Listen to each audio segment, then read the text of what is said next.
What's up, everybody? Welcome back to another episode of Buds, Bros, and Superheroes. If you're new to the show, let me tell you what's going to go on so everybody could be on the same page for the episode. The name, Buds, Bros, and Superheroes are the three sections of the topics I'm going to be talking about today with my wonderful guest. In the Bud section, I haven't always done astrology, but astrology plus what strain you should be smoking? Now that's brilliant. That's how you hook me. So I have mine and my guest today. Going to talk about our astrological signs, what that means for this month, and then it tells us a weed that we should smoke. In the Bros section, just going to try a new kind of topic here, what you watching.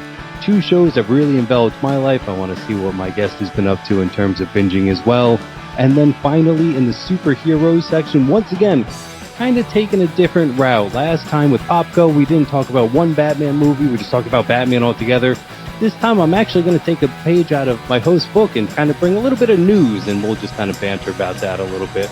Without further ado, though, please let me welcome back Daniel from the Reasons I'm Broke podcast. Sir, thank you again so much for keeping coming back, and really excited for this episode. It is a privilege, and thank you so much for having me back on. Hello, Buds, Bros, and Superheroes out there. And a happy Release the Air cut day to you, Nick, because that's been blowing up the internet this week. Is that going off today, like the big one, or are they waiting for tomorrow? It was supposed to be the 13th, so as not to try to take away attention from the other Suicide Squad that's releasing, but instead it was a last-minute change, and they're like, fuck it. And then today it's actually trending higher than James Gunn's Suicide Squad. Fucking A. All right, we're going to save a little bit more of that for I have another question to tease you on, and that's how we'll tease everybody to stay too, all the way in the Superheroes section. But that was great. Yes, happy David Ayer Day to you. Or Release David. What is it? Release the Air cut. Yeah, I already fucked it up, but happy that to you as well. And again, thank you so very much for coming to hang out, man. Absolutely. Thank you. With that, we are going to start the show the way that we always do, entering the Bud section. Before I get going anywhere, I did want to shout out NEPA Canna, Mr. Danny G, told me about this grassroots product called Yuck Mouth. And it's really not a good name in terms of it tastes delicious, so it doesn't give you yuck mouth. But, you know, that's neither here or there. I usually like to say what I'm smoking on. That's been the strain in the house right now, and it's really fucking good.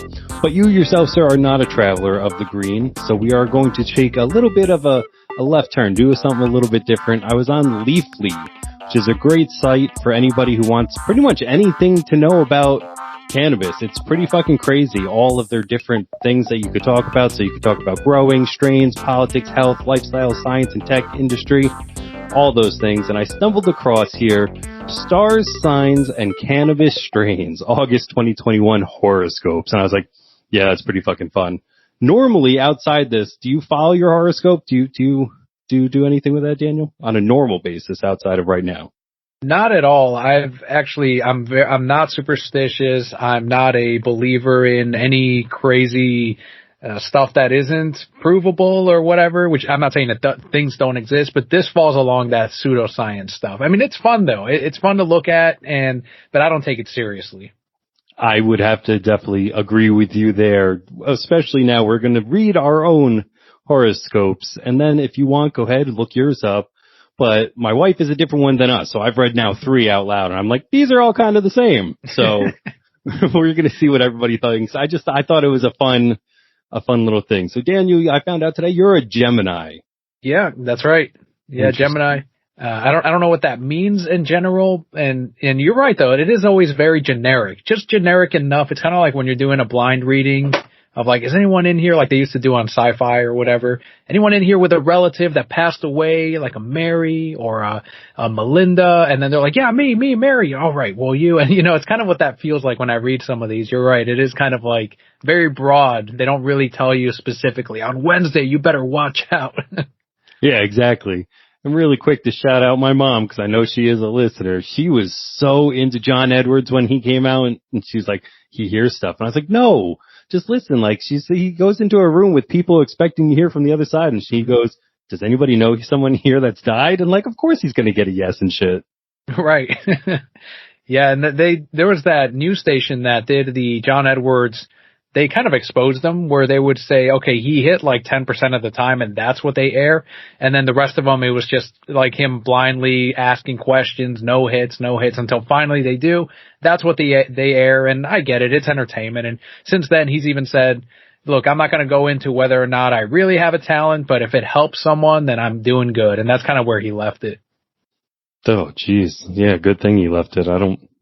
Anyway, with that, though, I would like you, if you don't mind, to read your Gemini one. So anybody do you know what bracket that is? Like, what time is that? So Gemini, I believe, is June and July, or it might be the month before, but I'm a June guy. So I was born in June, and that's where mine hits. And mine reads, happy end of summer, Gemini. It's true. Soon the days will be getting shorter and the nights longer, but we still have a lot to look forward to in August. Your ruler, Mercury, is in direct motion the whole month, which is great news. Mercury enters Virgo on August 11th. My dirty mind already. This is a very direct, very organized pairing. If your workspace is cluttered, prioritize getting that fixed up so you can focus on your tasks with more clarity and energy. On August 16th, Venus enters Libra. This is a super harmonious celestial event. Tap into all that love and peace among your inner circle. Plan a small farewell to summer, or just stop to smell the flowers and appreciate how important the cycle of seasons is to our planet. And the August strain, and this is where I'll need your help, Nick. There is simply nothing better than laying in the grass and looking up at the stars. Generate that feeling from the comfort of your living room couch with Star Dog. This is a strong hybrid strain named for its sparkling star-like crystal trichomes. Users report its euphoric, pleasant, and cerebral effects. Have you had Star Dog? No, I have not, but I'm definitely going to write that down for trying, because hybrid strain is definitely a nice green flag for me. Starlight crystal trichromes is another one. Euphoric, pleasant, and cerebral effects. Yeah, those are all things that when I go in to look for, that's exactly what I look for. So that sounds really good. Star Dog. And it's spelled, for anybody out there, it's a DAWG. So it's cool, you know? Is that a similar description to what you would, from your previous episodes, you go into a dispensary and there's like the bud tenders is what you were calling them. Do they have these kind of descriptions when you go in to try to pick out a different one? Oh, absolutely. And, not only just because he's become my friend and somebody who comes on the show, again, I'm going to shout out Danny G of like, that dude is knowledgeable, man. Like he really, really likes it. More than I could say almost anybody else I've encountered. It's like going to a mechanic, and like every mechanic can fix a car, but there's that one who's like just deep in gearhead almost is what I'm trying to compare it to. Of just he knows all the different types of cannabinoids, how they are going to affect you, what it does on your cannabinoidal system. And so, yeah, he can go in there looking at the label of like, all right, it's got this much THCA, this much CBD, this much this, and this. It will give you something a little bit more, yes, euphoric, pleasant, and cerebral. Like they kind of go in there. We have to make, what's it called? The word just went right out of my head. A recommendation, excuse me. They can't say that this is definitely going to do this for you because every patient's different with different medicine.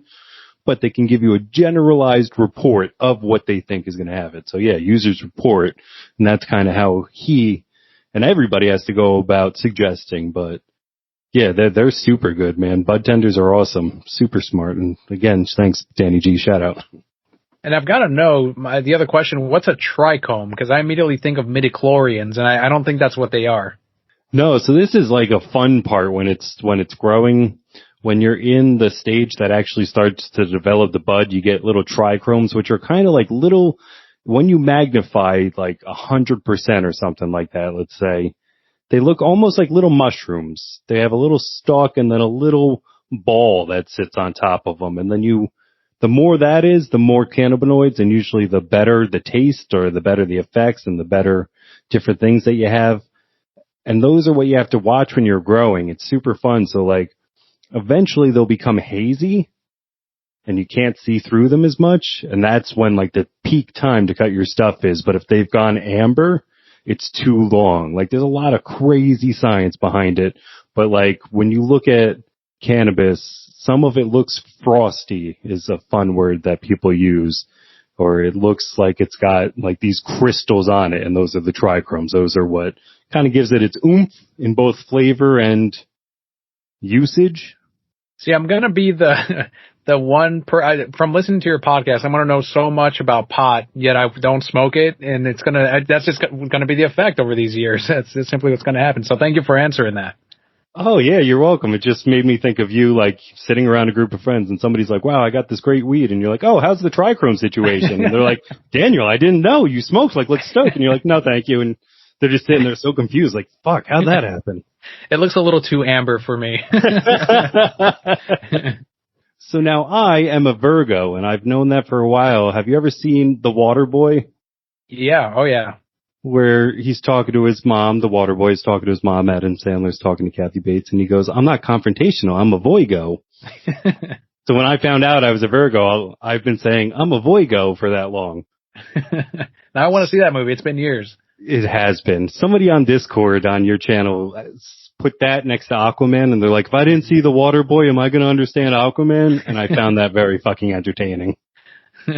And I'd forgotten Kathy Bates was in it. Like, she's a memorable character. But I'm like, fucking Kathy Bates. She's an amazing and immense talent. I don't know how Adam Sandler or whomever was in charge of casting were able to get Kathy Bates, because even back then, she had just come off of that, I don't know if it was a Stephen King adapted novel, but Misery.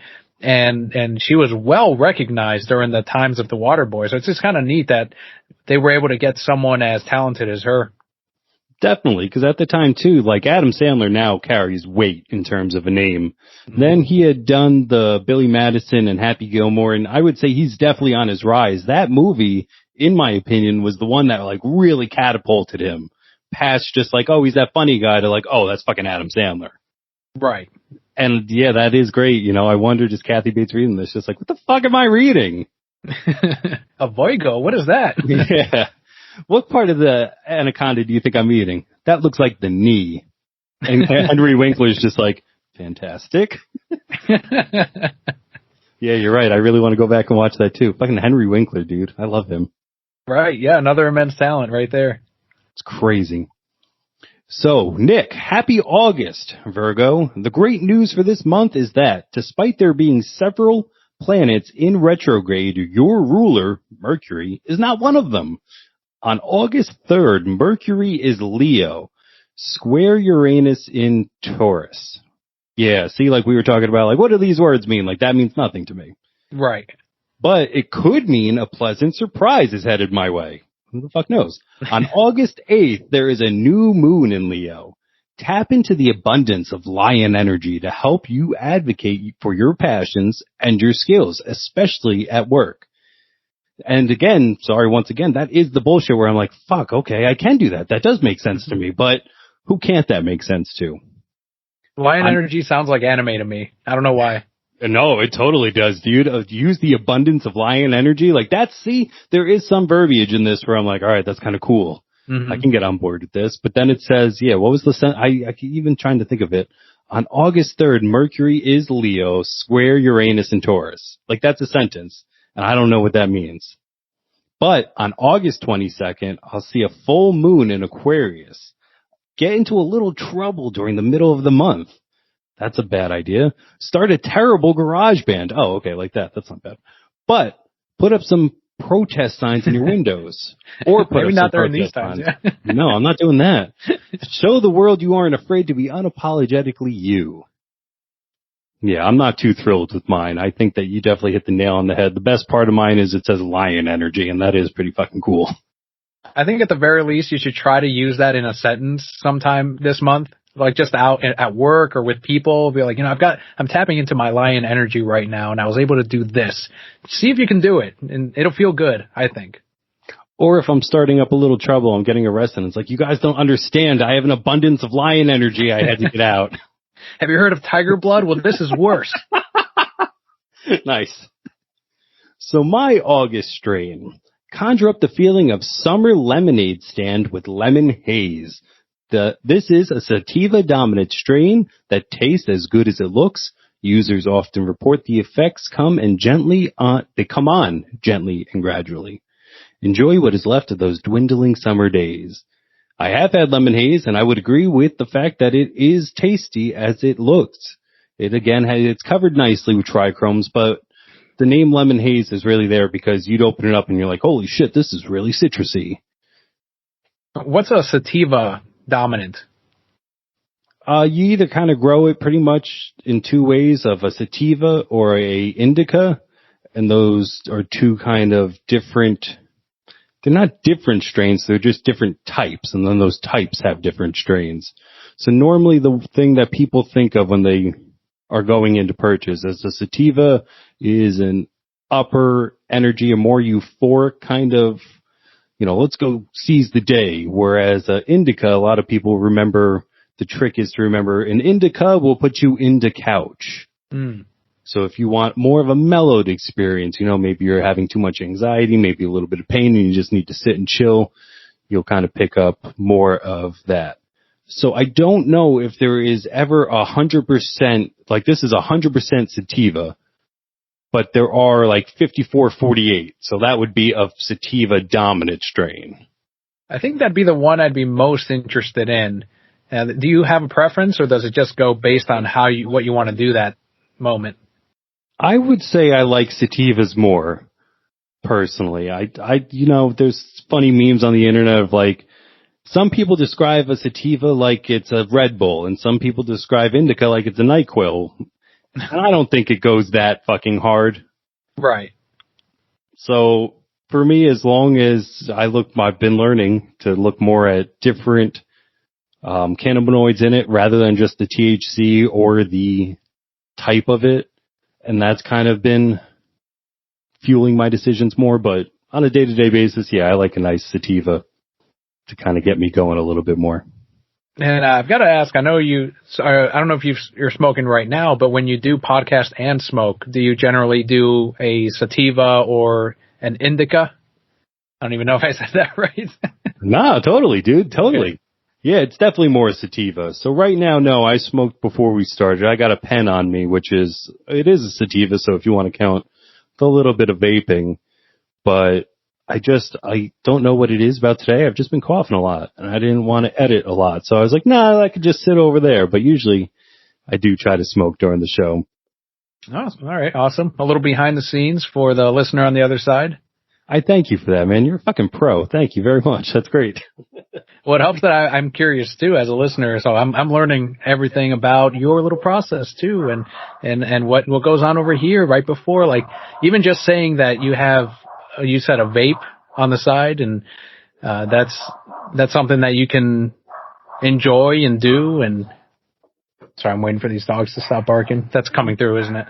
Yeah, but it's fucking hysterical, sir. I'm with my dogs too, and they both just ran to the front window like, holy shit, I can hear that.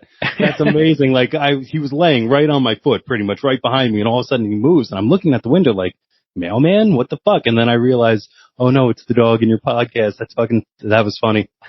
Well, regardless, I've got my little ritual that I do. Like, I've got my green tea with me, and I've got this. So I always like to know what another host as well, like all the little things that add up to making an episode. I'm always curious. So thank you for sharing that.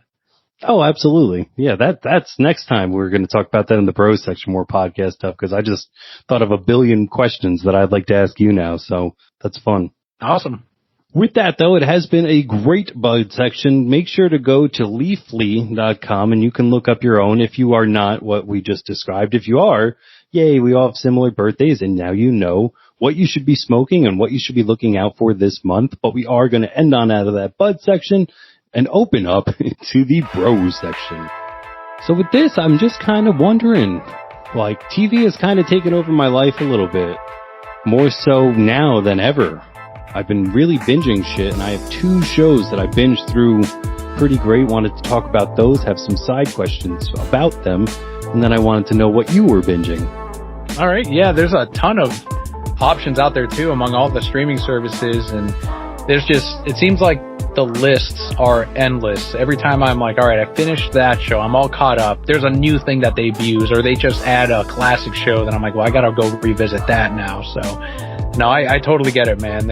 It's very easy to get sucked into binging TV, and the sad part is I'll probably never catch up. No, I don't see how it's possible at this point. Like you said, every time you think that you're caught up, there's just something new to come and tickle your fancy, and all of a sudden you're like, shit, I don't have time for that. And it always comes as a surprise. I don't know about you, but I'm like, all right, I'll start one of these, and then boom, I'm just down that rabbit trail of like, I'm really stuck here now, and now I gotta figure it out. No, I'm the same way too, and I can't juggle more than 3 or 4 shows at a time because one will eventually be dropped and I won't ever come back to it. So I've been trying to learn my viewing habits by like, all right, let me finish one at the very least and then do no more than 3 at a time. And they can't be the same. One's like an anime. I've got a live action over here. I've got a series. So it's just weird how my brain works. Is almost like video games too, where I can't stop it or else I'll forget. And that's the same with TV in a way, especially if it's a drama or a detective show. Forget about it. I have to keep watching it and juggle that with the little bit of sleep I want to get that night. And yeah, it's great though. I love all of these different options. We no longer live in those days of needing to highlight the TV guides. I don't know if you did that, but highlight with a highlighter, like, okay, at this time on this channel, this is going to be on and I've got to be there to watch it. No more of that. Now we can just click and watch. No, I didn't highlight. I would take a separate piece of paper and write it and then cross it off almost like a grocery list. Mm-hmm. And that's how I would keep time during the day. Like, does anybody know what time it is? I was like, well, Rocco's Modern Life just ended. It must be 4:30. And they'd be like, all right, thanks, Nick. My first one that I wanted to talk about is Sons of Anarchy. Have you ever watched? Very, very little bit, just from when I would be at a buddy's house to pick him up and we'd go to Ale House or UFC nights many years ago, and he'd be watching Sons of Anarchy. All right, cool, and turn it off and we'd go. So no, I can't say that I've seen enough of it. It was super good. I definitely watched the first 2 seasons, maybe 3, live back in the day. And then when I went to a different school and wasn't living at home, I don't know if we just didn't pay for cable or if I just had a class or whatever it was, but I locked off or I fell off. And kind of the opposite of what we're talking about now, up. So now this time I went back through, I still started at the beginning, but just went through the whole thing in just a very small amount of time. It's 7 seasons at 13 episodes a season. So 91 episodes and probably all about an hour. And what we were saying too, in terms of you have to follow up, like, these are the ones that are written, like, at the very end, it gives you a really good, like, hook, and you're like, shit, now I gotta watch another one. I was gonna ask how long each episode was, but yeah, an hour each and 91 episodes. That's a good chunk of time. That's almost next gen, probably half of Star Trek Next Generation right there. Yeah, and it took surprisingly long, too, because it kept going in a good way, but there were times where, like we were talking about, you really just said, I've got to pick my battles, and tonight I must sleep. But then there'd be other nights, it'd be 3:30 in the morning. I'm just like, I better go kill that son of a bitch. Did it keep your attention throughout all of the seasons where at any point did you go, okay, they should probably start wrapping up the story? Especially you see that at the end of a lot of shows when they kind of start running out of ideas and they'll start throwing things. I saw that The Office is the first one that comes to mind with all of the different cast members they threw in there.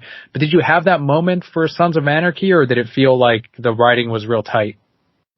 Well, it's weird because it's 7 seasons and the third one sucks. It comes out of nowhere. And again, it's just personal opinion, but one plot point just takes all 13 episodes to get itself out. Meanwhile, as the viewer, we know that it's really just a 10-second conversation that needs to happen, rather than 13 fucking hours of figuring this out. And it just drags. I don't know if you care for plot points, but anybody out there who knows, I think it's the third one. It's the one where they're in Ireland. You're just like, shit, this takes forever. All right. Yeah. Well, aside from that, it sounds like it's overall, it was a pleasant watch for you. Yeah, so much so I fell in love with it, maybe a little too much, and I went ahead and I got a Sons of Anarchy tattoo. Oh, no shit. When was this? Yeah, I got it. Shout out to Tim Wood and Mark's Tattooing. It was on Thursday. Is that the one you posted on Instagram? Yeah. Okay. I'm still waiting for it to heal up a little bit. I posted a during or an in-session story, but I didn't want to post a full picture of it until it healed up a little bit, because it's all black. So it takes a little bit before it stops looking so shiny. Mm-hmm. If you ask me, I'm going to wait a little bit, but I will eventually post it. I'll show it to you, but it was a good time. I like that guy. with the Tim, and it hurt a lot, and it was a good time though. That's awesome. And it was right on your leg, right? From what I remember. Yeah, inside left calf. Yeah. Do you like getting tattooed? Are you one of those? I mean, it's the process while you're getting it, I eventually just numb out. And at like hour 2, my arm just starts cramping where I'm just like, I don't even feel it anymore, but it's more uncomfortable than anything. But they are addicting. Like once you have it done and it's healed and it's complete, like it's just a nice thing to look at. And you feel like, all right, well, I get ideas for more. So I enjoy the after and planning and all of that. But during, like the first hour, it's like, all right, cool. I'm getting a tattoo. I can't wait to see what this looks like. And then, by hour 2 and 3, it's like, all right, I know I got to sit completely still, but I know my arm's fully asleep. And at least that's what it feels like. So not a pleasant experience, but it's also not, something that I've gotten a tattoo like on my foot where it's really painful or on my underarm or anything like that. So I can't say that it's unpleasant for me, but it's not comfortable. That's a great way to put it. My wife is a fucking rock when she gets tattooed. It's amazing to watch her. She got her ribs done when we went last, and she just sat there, and I was just like, you're incredible. I jumped the whole time, and I kept saying sorry, and he's like, listen, you're not doing it on purpose. Your muscle's spasming. And I was like, yeah, but I still feel bad. Right. No, yeah, me too. Where I'd be afraid of breathing, like with my first tattoo. Like, I don't want to mess him up because that's forever on me, and I also don't want to inconvenience the guy because I'm sure that's annoying to them. So, that's crazy. So you would just jump whenever they put the needle down or when it hit a certain nerve? I guess it was a certain spot, and I'd feel like it was more my thigh tensing that would then just cause, all the strings that are connected to pull up my calf. And I would see it. We're not talking jumping, but when you're trying to do anything, the smallest little twitch is too much. And yeah, it was a twitch. It was a bad twitch though. And he was so calm. He's like, no, once I'm really started, you can't fuck me up. I was like, you're a gangster. Like he was a really cool guy, like really calm, really patient, did great work, really quick work too. And, this isn't your first tattoo, is it? No. Okay. No, I don't know how many. I'm working on getting one. That's what I want. Is for all I want a full Japanese Yakuza suit kinda, but without all the crime in between. But I want everything to touch, Yeah, I gotcha. Okay. And for the other ones, did you still jump when you got the other ones done? Yeah, when I got my ribs done, just God bless, literally, and rest in peace to the guy who did my ribs. I've known him since the first grade, and he would just do and I'd be like, all right, I need to take a break. Wow. Yeah, dude, I fucking hated getting my ribs tattooed, and it's not finished, and I know I got to go back for it, but wasn't looking forward to that. Yeah, fuck that. Like, even when they would get near my armpit, it would hurt a lot. I can only imagine fucking ribs where it's just tender and there's like no muscle there. No, I cannot imagine that pain. How many do you have? So I've got the 2 arm ones and that's it. So I guess they're half sleeves. I've got the Batman, the animated series on the right, and then I've got Pokemon, like a collage of them on the left side. Both are collages, but yeah, they're both half sleeves. That's fucking awesome. Oh man, I want to see them. That'd be cool. Yeah, I'll post them again on Instagram sometime soon. The only thing with the Pokemon one is their outlines, because the artist is incredible with line work, and but I never wanted it colored. But every time people see it, they're like, "Oh, when are you going to get it colored?" And I'm like, "I'm not. I like the line work. Like, this is why I got it done this way." Like, maybe I'd get it watercolored at some point if I found like a really good watercolor artist that can do like the drips going down and all that. Like, I've seen some really good artwork like that, but most of those people are off in England or the Philippines, like those really good tattoo artists. And if I found someone locally, great, but otherwise I wouldn't want to ruin it with color. It's just, to me, it looks nice in black and white. Awesome. Yeah, because I think I saw it a little bit, but not the full thing. But I definitely enjoy the idea of a watercolor. That's cool. That would be really cool. The next show that I've kind of been binging on that I wanted to talk about is a Netflix show. Wanted to know if you've ever watched Orange is the New Black. I got through season 3, I believe, and she just kept going back to jail, and I'm like, what the fuck is going on?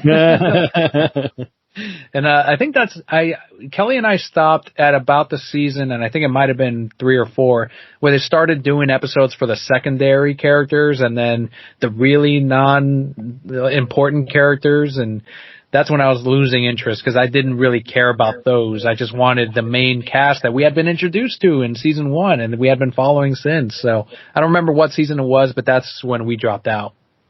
Gotcha. And I definitely see that as I'm going through. I believe I watched season 1 when it came out halfly. I was kind of like, not that I didn't like it. I just don't remember loving it. Mm-hmm. And my wife was like, what should I watch? Have you watched this? And I told her exactly what I just said. So she started it. And where I'm working right now, still from home versus where the television is it's to say a stone's throw is I could hurt someone by lobbing a stone. So shit's happening and I'm kind of walking back and forth. I'm like, oh yeah, this is good. And then I was doing that shit a lot. And by the end of the 2nd or 3rd season, I was like, wait, start this. I'll be over in a second. It kind of hooked me in, but it is really leaning away from Chapman. Piper Chapman it was, in my opinion, set up to be her show. And now you're right. She's totally kind of skipping out of that.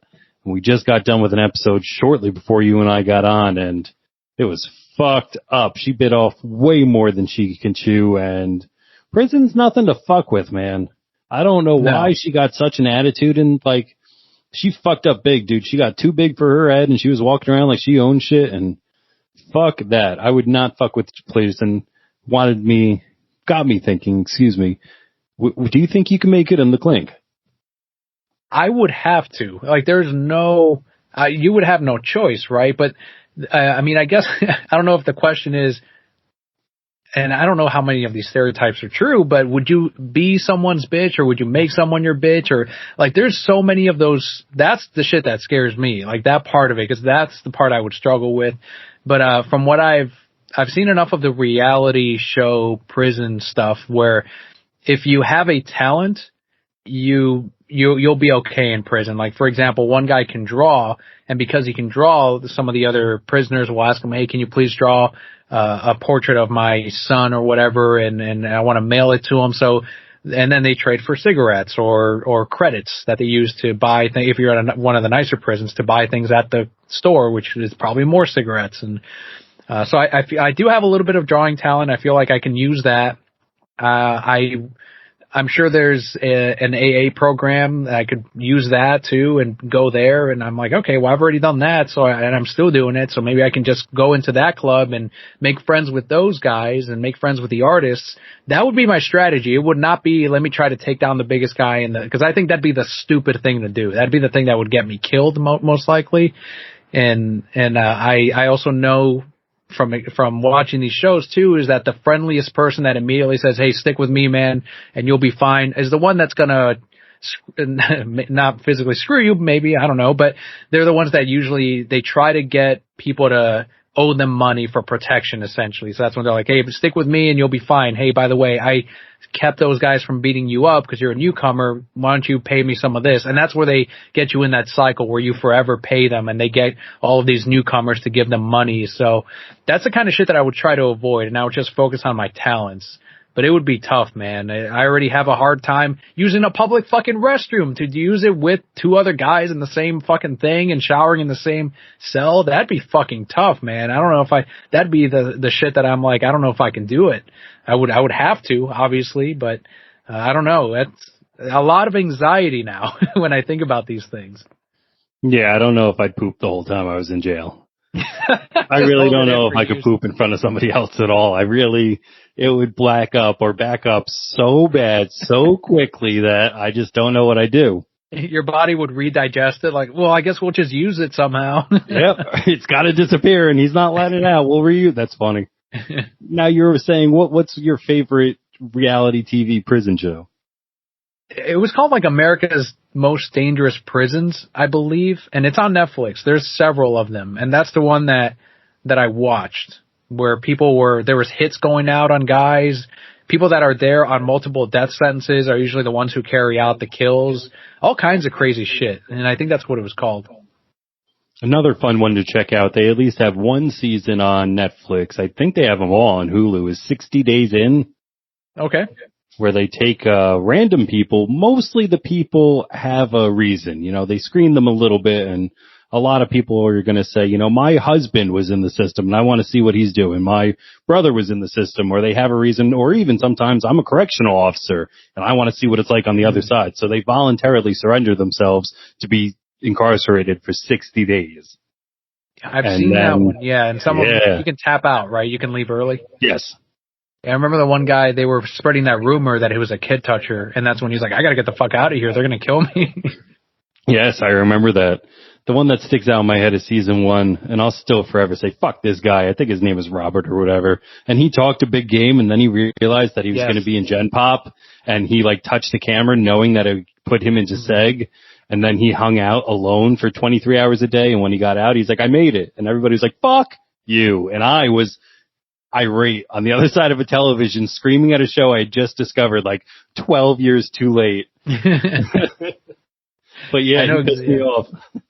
Yeah, he's a piece of shit. I remember exactly who you're talking about. And he was like, no, I didn't do it on, didn't he deny it too? That he didn't do it on purpose or some shit? Yeah, he tried to save face the entire time when everybody was like, listen, this is what happened. Exactly how I laid it out is what everybody else in the world saw except for him. He was like, no, I needed to know, I was trying to get undercover. And everybody's like, fuck you. You were scared. Mm-hmm. Yeah. So with me watching that, kind of like you were saying, 'cause I can't draw for shit. I tried once, was not good. People could pay me to puzzle. I don't know if that's a skill, but I do that pretty well, but I can't see anything on the inside that's that guy. So I would just be the guy who doesn't talk. I would want to roll with the old folks and just go find them and hang out with them. Your angle of oh yeah, find the AA guys. That's something you're right. I could totally relate to that as well. And that'd be a good group to get into. But the second somebody's like, yo, what the fuck you looking at? I'm not the guy to be like, nothing, bitch. I'm the guy to be like, nothing. I don't even have eyes, man. These are fake. I'm sorry. Yeah, that's the same way where there's a guy I know that he went to jail for a couple of months and he tried that where a guy was standing in front of the TV and he told him, hey man, move. And the guy's like, no, you're going to make me. And that's when he's like, all right, well, I'm either going to fight this guy or I'm forever going to be beneath him. And he fucking fought him and got beat up. And the guy's like, he was on the floor and this guy said, have you had enough? And he's like, no. And he got up, got punched again. And this time he didn't get up. And he's like, all right. But he said after that they were cool, which might be an initiation of sorts. Oh, for sure. I'm one to think that even on your best behavior, you're probably going to get hit once in jail. Because like you said, just don't like the way you look. Yeah. Yeah. And you can't be the guy who I just said I'm going to be, but fuck, I don't want to be the other guy either. I don't want to be all right, let me take my lick and get it over with. I'd be the guy who's like, all right, I'll be a bitch for a little bit. Whatever. We'll figure this out. Hold your pocket. All right, cool. Do you watch Tom Segura? Do you like the comedian? No, I haven't heard of him. He's got a great bit where he's talking about watching Scared Straight, Beyond Scared Straight, or maybe back in his day it was just still the regular Scared Straight. And about a guy who made a little kid hold his pocket, and he stops as he's telling the audience, and he goes, ladies and gentlemen, I don't know if you know much about jail, but if you wake up and find yourself holding another gentleman's pocket, it's going to be a rough day for you. Oh man. And that's all I think about when I think about jail. It's just like, God, no, I don't think I could do it. Well, here's the other thing. If someone would to tell you, okay, well, I'm going to sleep with you or I'm going to beat the shit out of you. What are you going to do at that point? Is that another fight or flight? Oh yeah, no. If it's between that, all right, I'll take my beating now. All right, I need this whole bed. This is just a single. I am a single. No. Well, that's the plot twist. When they beat you up, then they sleep with you. Correct. The last thing that I'd have a worry with, and it really comes off the heels of, like I said, just ending this episode of Orange is the New Black, is when you're put in prison, it kind of seems de facto that you have to quote unquote stay with your own. And being white, that means I wouldn't want to do that. Right off the bat, if people are from the Aryan Brotherhood or Skinner, hey, come sit with me. I'm like, no.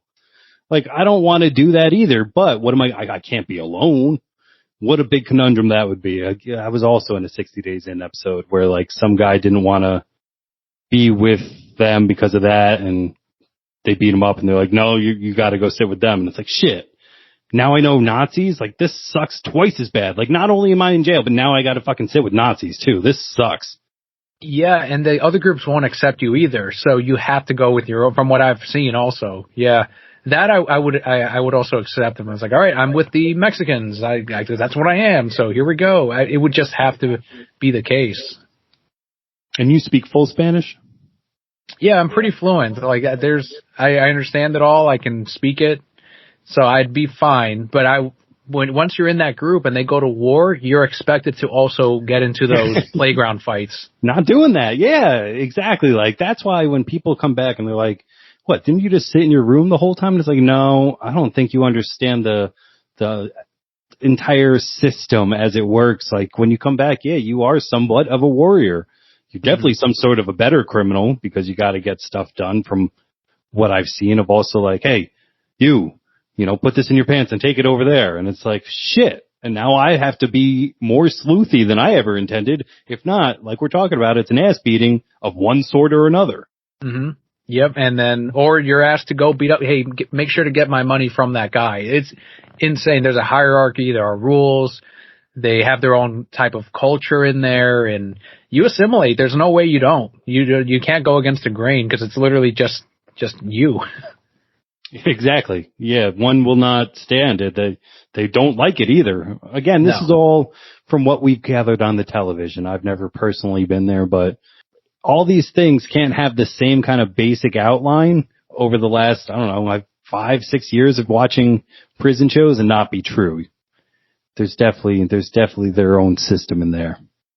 Right. Yeah, I think so. And it would obviously depend on the type of jail you're in, the type of criminals that you're housed in with. I think in the 60 Days show, they didn't put them with any serious criminals, like anyone that's like a murderer or like really heavy sex offenders. I think a lot of them were there for months or something like that, right? Or there for theft or armed robberies. It wasn't like the really, really heavy prisons where they have heavy lockdowns.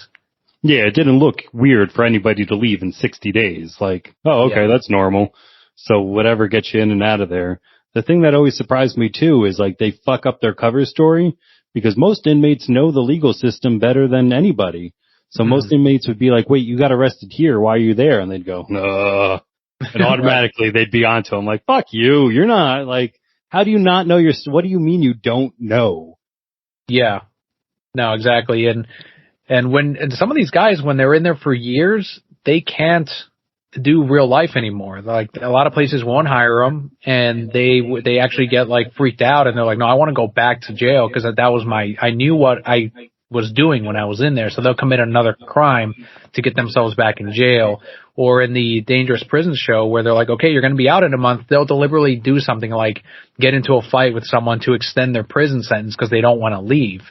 It's kind of interesting how that shift happens after you're in there for so many years.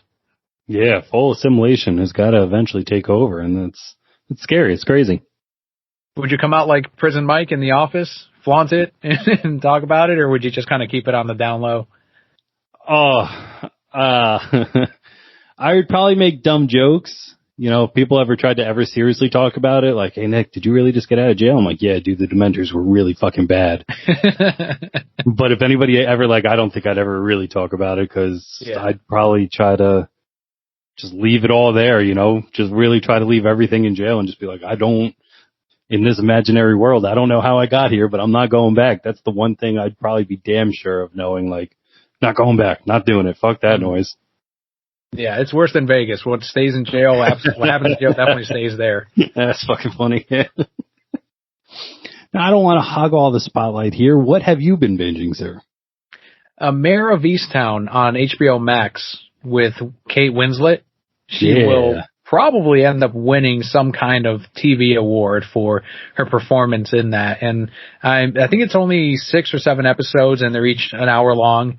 I finished episode 4 yesterday, and it got a little intense. It's one that I got to start watching during the day because there's shit happening where they're hinting at a baby about to get smothered with a pillow and like things like that as a parent, I'm like, okay, I can't fucking watch this at 10 at night. 10 at night is late for me as a parent. So I'm like, all right, this is stressing me out way too much. Like people getting murdered and kidnapped, I can do that. But like kids in danger now, that freaks me out biologically as a parent. So, it's good stuff, man. I can't say that I'm binging it because I would need a day to just watch it all, and I can maybe fit in an episode at night. But it's good stuff. I would recommend it if Guy Pearce is in it, and he's a tremendous actor too. So I'm really enjoying it. Do you know the premise of it, or have you seen it? There was a few things that came across at work, so I'm a little bit. I had to do like the special features, so I've seen like the behind of and the making of and stuff like that, but I haven't actually watched any episodes. It's for anyone that hasn't yet gone into it. It's a very simple synopsis, but Kate Winslet plays the town detective or policewoman, someone that's in charge of those investigations for like missing people, and she's not a perfect protagonist. She has a lot of flaws, which is really interesting because you see that she's not a perfect person, but she's also the protagonist throughout this thing. But she is stressed out over this missing girl that's been missing for over a year, and the town, which is a smaller town, everyone knows everyone. They're constantly giving her shit over, why haven't you found this girl? Why aren't you doing this? And to the point where eventually the town starts to practically revolt on the police. Like, you've got to do something because they're not finding my daughter. So they're like, okay, we're going to get the FBI involved. And then now Kate Winslet's pissed off because she doesn't want them in here. They don't know what the fuck they're doing. And they send some kid. It's Quicksilver from the new X-Men movies. So he's like the young detective that's there, like also trying to find his way. And she's like, great, now I've got this, I've got to take care of this kid who doesn't know what he's doing. So, it's good stuff. And that's kind of where it starts because it's very stressful and it's an uphill battle for her. And there's a lot of personal shit that's also going on in her life with her daughter and son and all this other. And I really enjoy it. It's filmed really well. And so far, it's got me. There's not a side story from these characters that I'm like, I don't really care about that. Everything is a little intriguing and everything has its little bit of drama. Nice. And what you touched on right there is what I really want to look at and see the most is how it's filmed. Because from the little snippets that I mentioned that I did see, it looks real good. Like just physically looking, nothing to do with how the series looks. Mm-hmm. Just the way that they chose to shoot it, it's fucking awesome. It's really, really interesting and not something I see a lot. So as I was watching the things, I was like, this is awesome. But I haven't done it yet. Like you said, even earlier, like I got to stick to certain things. So now that Sons is done, maybe Mare will squish her way in there. And the other show that I've been also juggling is the Resident Evil series that just hit Netflix. It's not good. It's not gonna, it's the complete opposite of Mayor of Easttown, but you know what? I enjoy all of those Resident Evil CG movies that came out years ago, and it stars Leon Kennedy, who starred in Resident Evil 4, which is my favorite video game of all time. So on those little things alone, it's got my attention, and the technology is impressive enough for me where I'm like, oh, look at the stubble on the characters. And like, it's so well done now, like the tech where, and I believe from what I saw, they do motion capture for these characters. So there are actors that are playing all this out and then they, CGI in the monsters and all that stuff. But, it's just fascinating to see from a technical standpoint, but the story is very simple. It's very easy to digest and it's short. I think it's only 4 episodes long and I'm already like at the very end of this big story. So that's the other thing that I'm right about finished with.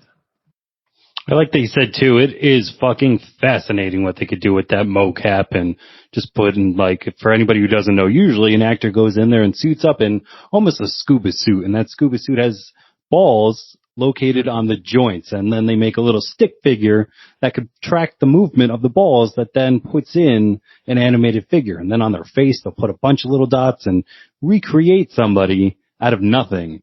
And it is incredible what they're doing.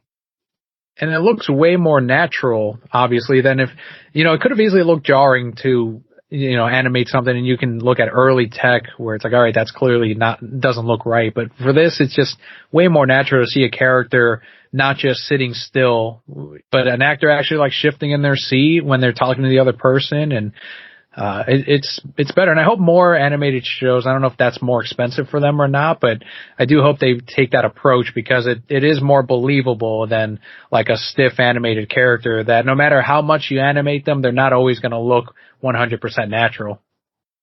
Yeah, really quick, that just reminds me, have you ever seen Ready Player One? Yeah. Oh, that movie is good looking, and they do it through that. And there are times where the premise of the movie, the sci-fi aspect of they're all supposed to be digital, helps because they're not supposed to look 100% realistic. But there's enough of it where I'm watching, I'm like, damn, are you sure that's not him in makeup or her in makeup? Like, that's fucking good. And it's, do we know if we're getting a sequel? Did that do well enough? Because I know it was not a cheap movie to make. Oh, the movie definitely did well. The book sequel is not doing stellar amongst fans, so I don't know if the want will still be there, but I think the money definitely was there, especially if they can get Senor Spielberg back. There's no way that he doesn't flood the movie theater like he's been doing since before I was born. Yeah, since forever. I'm still waiting for his Blackhawks movie, like if that's ever happening. He from DC. Maybe that went out the window as soon as they got rid of all these other people, but I would love to see him tackle a superhero film with today's technology. Hell yeah. Damn, that sent me spiraling. All right, we're going to have to save that for the next episode too. Damn, that's a really good one, and I can go on, but I'm losing all focus right now because I'm trying to think of what I'd like to see him do. With that, we are going to close on out of this Bud section and enter into the superhero section, where we're playing it a little bit differently today. I got 3 things that we're going to talk about, continue to BS about, just a little bit different. So we got some news stories, if you even want to call it that. This first one might not even be news. I think people already know about it. I just want to know what Daniel thinks about it. And it is the Teenage Mutant Ninja Turtle Mighty Morphin Power Ranger toy crossover. Have you seen these toys yet? They're fucking brilliant, man. They took the design straight out of the comic book crossover, and they made them into toys, which makes me really happy because people are going to see the toys, and they're going to be like, when the fuck did they cross over? Oh, there's this series that came out. It's in trade paperback. It's the longest fucking title ever. Read it. And this is where these all came from. And they are, yes, you're right. That is the longest. I once heard that they named Mighty Morphin Power Rangers because of the same amount of syllables as Teenage Mutant Ninja Turtles. So when you have to say them both back to back, they are super repetitive. But we have 6 figures from what I was able to find. I don't know if more are coming, but we have all the Rangers, and we have, who do you think Casey's supposed to be? What is that last one? I'm confused at that, because I only read it once, and I don't have it anymore. I borrowed it. Initially, it looks like a foot ninja, which is not, from what I remember, that's not what he was in the comic, but it could also be like a shredder, but I'm leaning towards a foot ninja, which to me is a little lame. Like, I would have maybe made him one of the Power Rangers or something. Which makes me think of maybe it's not Casey, is that supposed to be Tommy? Right, and that was the other thing, and because he can't be the Green Ranger based on that story, because Shredder, it's not a spoiler because it happens in the very first issue, Shredder gets the Green Ranger coin, and he looks fucking amazing, and I hope they make that toy. It's going to sell out if they do. But I'm not entirely sure. The problem in when they end up doing, we're going to become, I think that's what it is the Power Rangers become ninjas, and obviously the Turtles become Power Rangers, but they are like generic ninjas. They didn't have like a cool upgrade like the Turtles did, where they have the big shell with the helmets and all that. The Power Rangers kind of got the raw end of the deal because they, instead of making them into mutants or something, they just went, okay, here's some headbands. So I think that's actually what that is. And I'd be curious to look at that too, because the Power Rangers themselves eventually do get ninjetti powers, so they've gone ninja before. So I'd actually want to see the comparison. Again, it's been a while. It's been a while since I read that. I gotta buy it. I gotta go down to Comics on the Green in downtown Scranton. # not an ad, but go spend your money there and see if they have it, because I would really like to read it again. I'm probably going to use that as the cover in like the little things that I do for YouTube, because the cover for the TMNT Power Ranger crossover is awesome. It's a great crossover. So we have, like I was saying, I can't figure out if that's supposed to be Casey or if it's supposed to be, what's his name?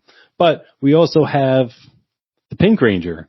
as April O'Neil, or vice versa, excuse me. What do you think about that? Yeah, that's spot on right there. That's right out of the comic from what I remember. And then we have Raph as the Red Ranger, which makes sense. We have Leo as the Blue Ranger, Donnie as the Black Ranger, and Mikey as the Yellow Ranger. Yep. All really great. You know, a lot of people are going to be like, why is Mikey the girl? But if you remember Super Sentai, originally the Yellow Ranger was a boy, so the Americans made him a girl. So it works. That's why he doesn't wear a little skirt. But now that I'm looking at April O'Neil's toy, she doesn't have on a little skirt. Yeah, that's true too. Oh, fuck. We're breaking shit, guys.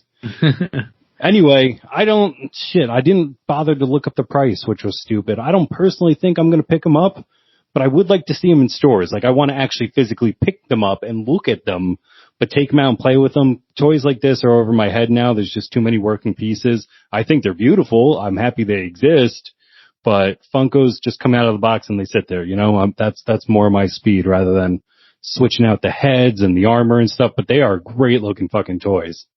Well, I'll tell you, if they ever do the Shredder Green Ranger one, man, it's gonna blow your mind. It's a beautiful design, and I can really see it translating well into an awesome premium action figure. And I hope they do him. And I know that would be, at the very least, that'd be one I would absolutely pick up. And I think if you were to see it, there's no way any Power Rangers fan could turn that one down, because somehow it works great. The Shredder armor with the Green Ranger shield and it's just beautiful. I can kind of even picture it. Yeah, I could see how that would work. So you're right. That one, out of all of them, that one might get me the most because it does sound pretty fucking badass. Next story I have here. The Batman podcast is coming. Dark Knight is getting his very own podcast on HBO Max. They're growing their podcast platform, and it seems like a lot of these services are doing this. They're getting into scripted original podcasts. This one's going to be titled Batman: The Audio Adventures. There's actually a one-shot comic that's also releasing under the same title. And this is going to star Jeffrey Wright as Batman, Rosario Dawson as Catwoman, John Leguizamo as the Riddler, and it's going to be released exclusively on HBO Max this fall. And this was a story you pulled from Deadline. It will take inspiration from the 1960s Batman, as well as my favorite Batman, anything of all time, the animated series, written and directed by Dennis McNicholas. HBO Max will produce the project along with Warner Brothers and DC. What a smart move.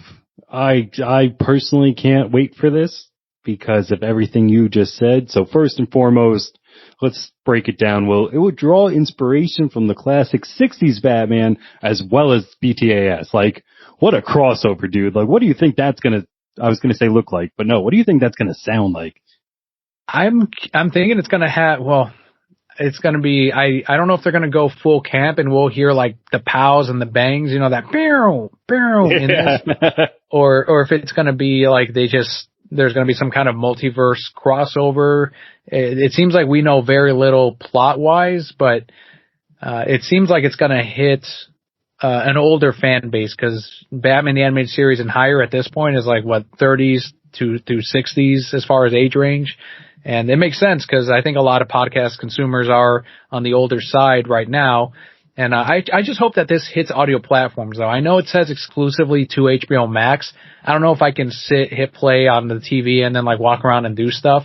That's not like in my behavioral patterns throughout the day. I like having the phone in my pocket and then like, you know, doing my chores or whatever, or going driving and listening to podcasts. So that's my only thing, is I would like to have it on the go, and maybe they'll sell it on Audible or something. But I have a lot of questions on this, but because it's new ground, you know, I haven't really dived into a streaming podcast yet.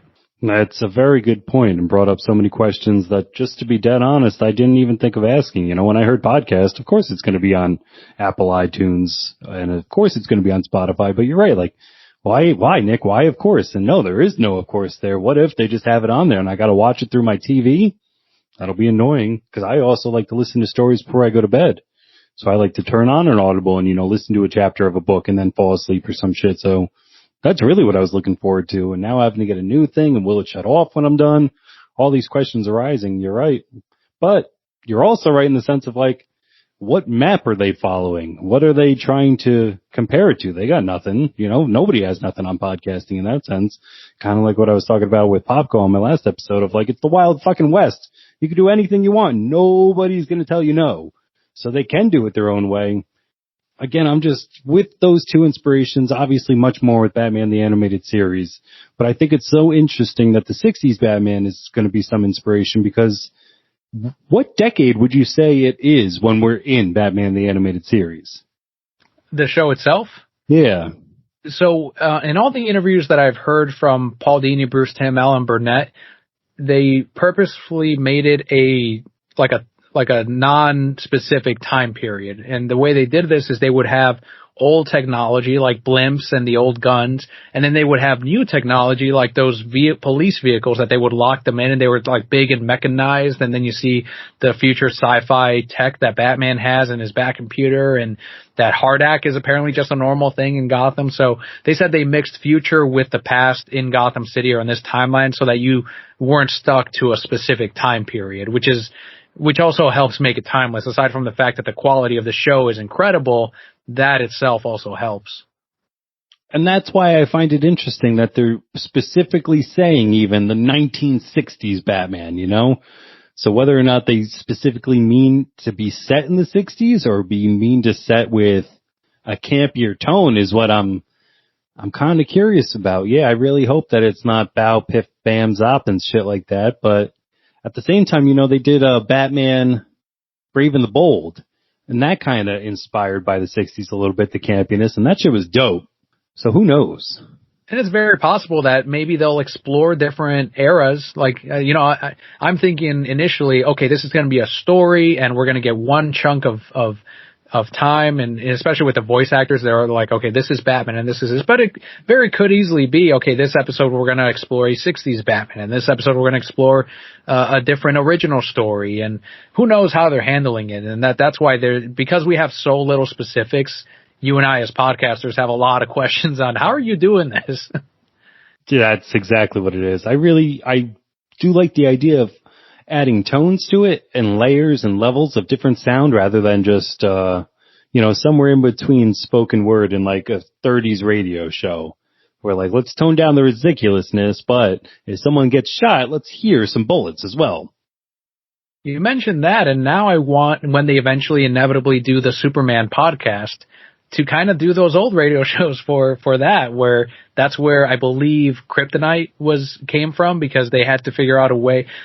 From listening to Word Balloon, I believe they were saying that the actor that played Superman on those radio shows was going to be out of town, so he couldn't do that episode. So they made up Kryptonite as like, this is why Superman's weakened, because of Kryptonite. And then they eventually worked it into the lore, where now we're seeing it on the big screen in Batman v Superman. So if they can do like an old style talkie like that with Superman, I think it'd be a fun thing for them to kind of redo. I think I heard that as well, and he was also the guy who kind of thought that like Clark Kent should sound like this. Meanwhile, Superman should be more down here. Mm-hmm. I always found that just so fucking fascinating.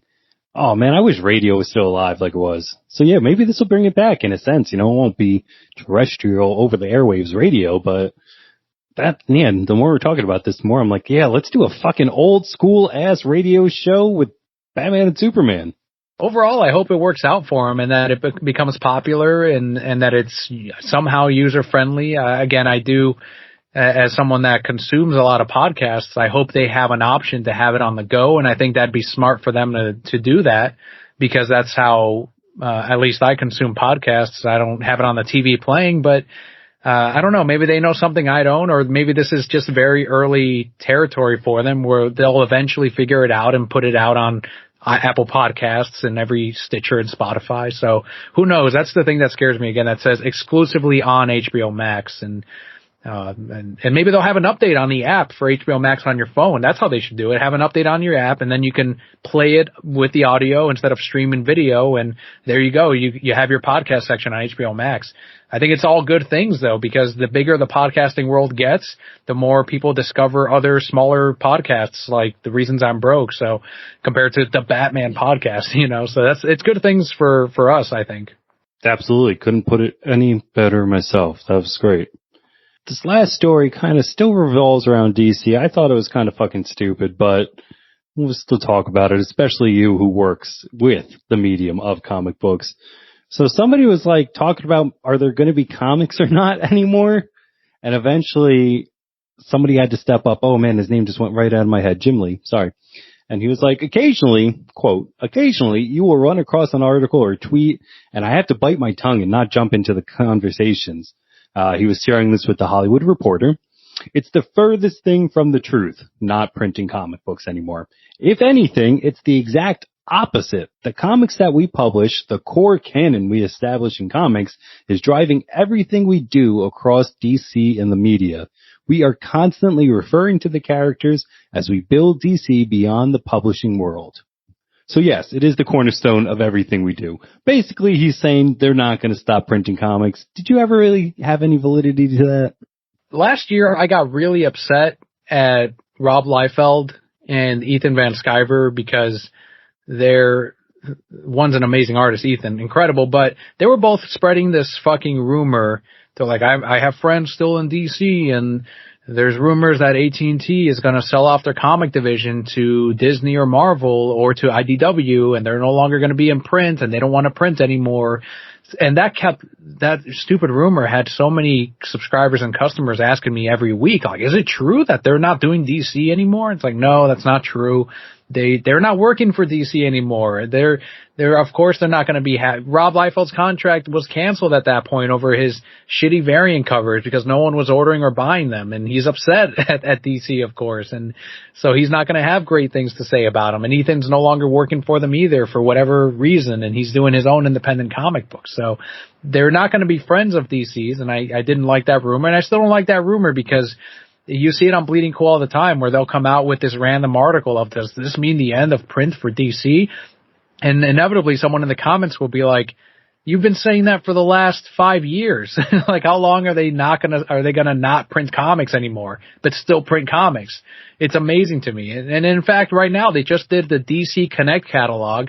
They brought it back. It was digital only for months, which got me worried because I'm like, well, now that's gonna kill sales for them.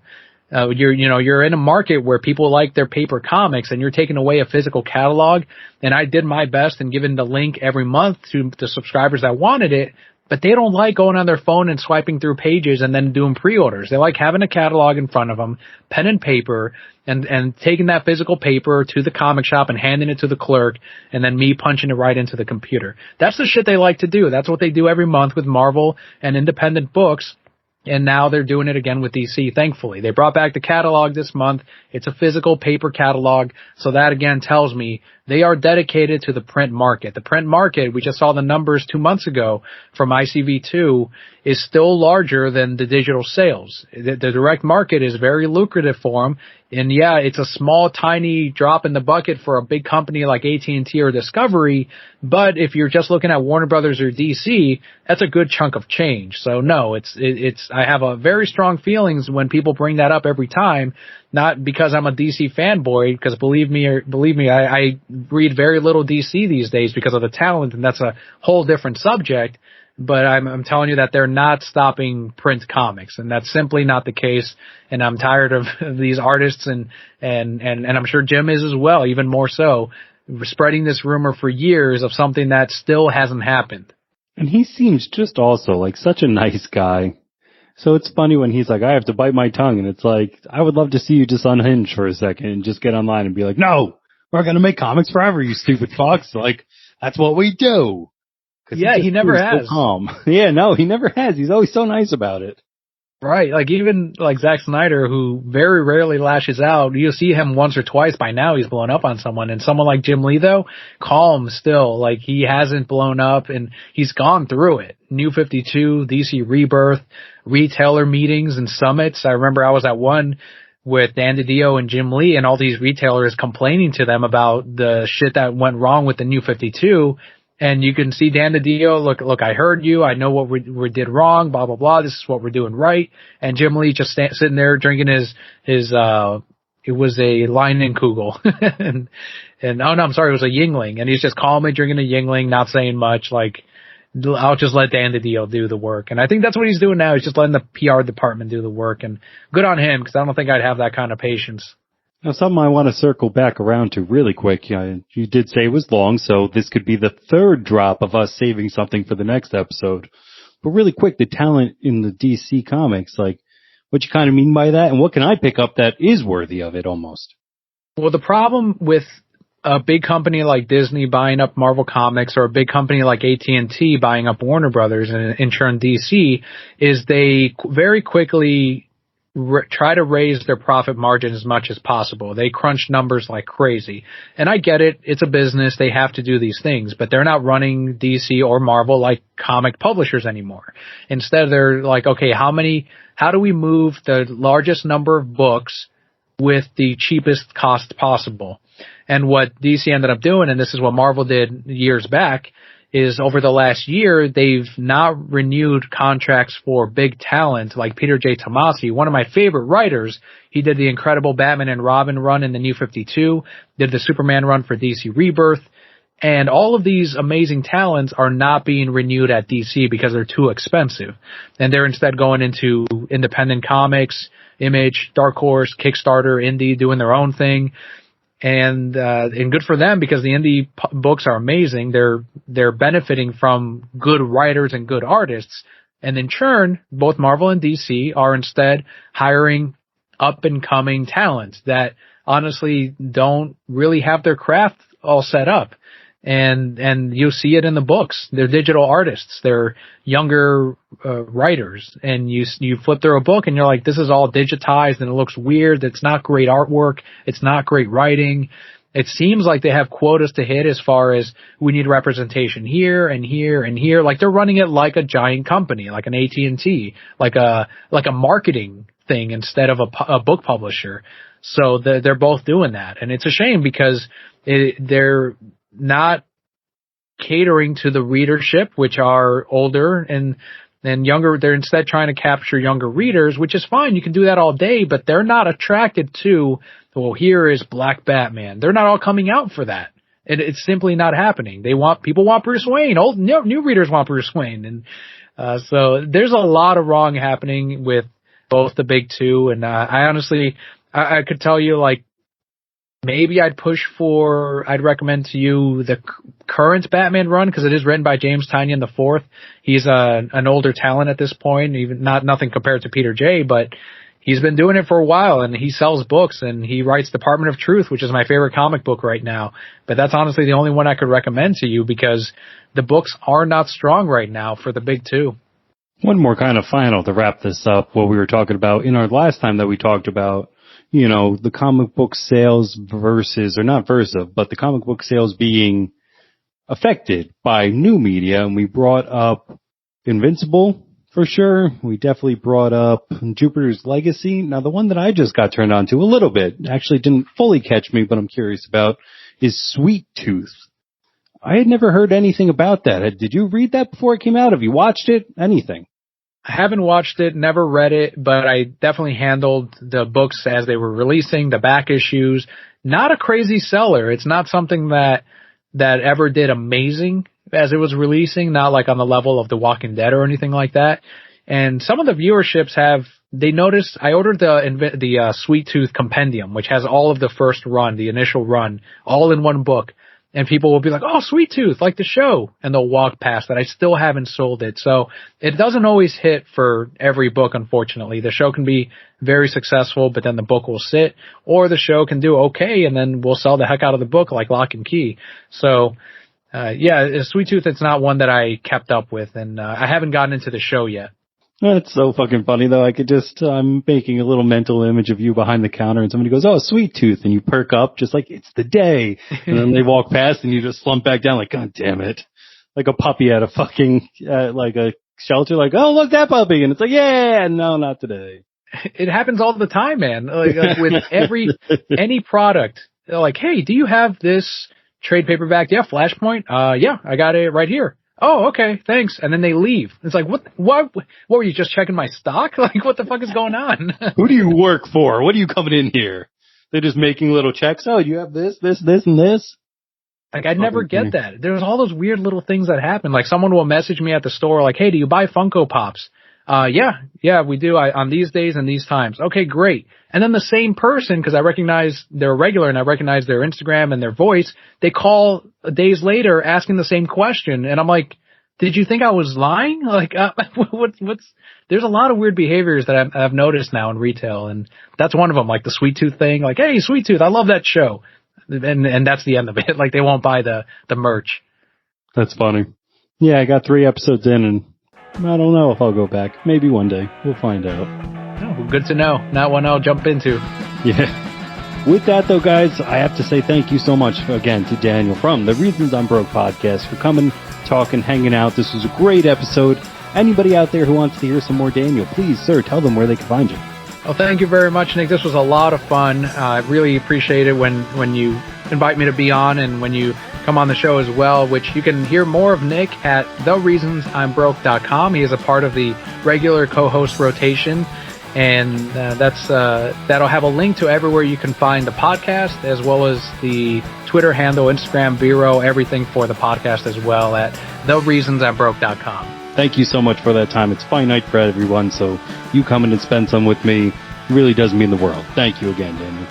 Thank you. I appreciate it, Nick. And thank you to all the listeners out there. If you haven't yet, if you could do the like, the subscribe, all that stuff, that would be great. But if not, it's the word of mouth that'd be great. Because if you know a friend who likes buds, bros, or superheroes, I got a fucking show for them. My name has been Nick James. I've been joined with Daniel. And buds, bros, and superheroes are out of here.